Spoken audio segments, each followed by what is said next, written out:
માસ્ટર્સનો અભ્યાસ કરવા અમેરિકા જવું છે. બોસ્ટનની એક યુનિવર્સિટીમાંથી એડમિશન માટે લેટર પણ આવી ગયું છે, પરંતુ તેને એજ્યુકેશન લોન મેળવવામાં મુશ્કેલીનો સામનો કરવો પડી રહ્યો છે.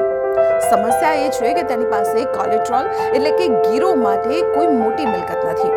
મિનલ જેવા ઘણા સ્ટુડન્ટ્સ આ સમસ્યામાંથી પસાર થાય છે. વિદેશમાં અભ્યાસ કરવાનું સ્વપ્ન અદ્ભુત લાગે છે, પરંતુ આ અભ્યાસ માટે નાણાં એકત્રિત કરવા ખૂબ જ મુશ્કેલ હોઈ શકે છે, ખાસ કરીને જ્યારે તમારી પાસે લોન માટે કોલેટ્રલ આપવા માટે ઘર કે જમીન જેવી કોઈ વેલ્યુએબલ પ્રોપર્ટી ના હોય. આવી સ્થિતિમાં નોન કોલેટ્રલ એજ્યુકેશન લોન મદદરૂપ થઈ શકે છે.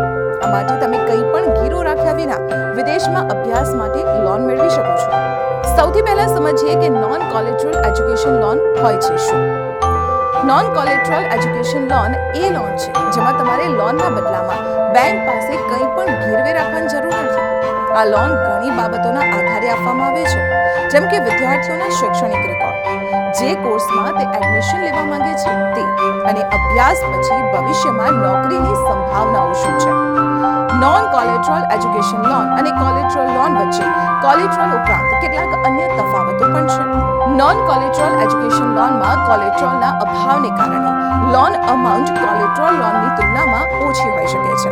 ઇન્ટરેસ્ટ રેટ પણ વધુ હોઈ શકે છે, કારણ કે કોલેટ્રલના અભાવને લીધે બેંક માટે રિસ્ક વધુ હોય છે. સામાન્ય રીતે આવી લોન પરના વ્યાજ દરો 10.5% થી 14% વચ્ચે હોય છે. જો કે એક સારી વાત એ છે કે નોન કોલેટ્રલ એજ્યુકેશન લોન ઓછા ડોક્યુમેન્ટેશનની જરૂર પડે છે અને તે મેળવવી સરળ અને ઝડપી છે. હવે ચાલો એ જાણીએ કે આ લોન માટે કેવી રીતે અરજી કરવી.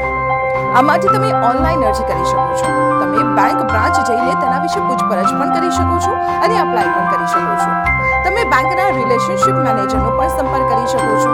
રિલેશનશિપ મેનેજર તમારી જરૂરિયાત મુજબ મદદ કરી શકે છે, પરંતુ આ લોન લેવા માટે અમુક એલિજિબિલિટી ક્રાઇટેરિયા પણ હોય છે. શું છે તે ક્રાઇટેરિયા? ચાલો સમજીએ. સ્ટુડન્ટે હાયર સેકન્ડરી અને ગ્રેજ્યુએશનમાં ઓછામાં ઓછા 60% માર્ક્સ મેળવેલા હોવા જોઈએ.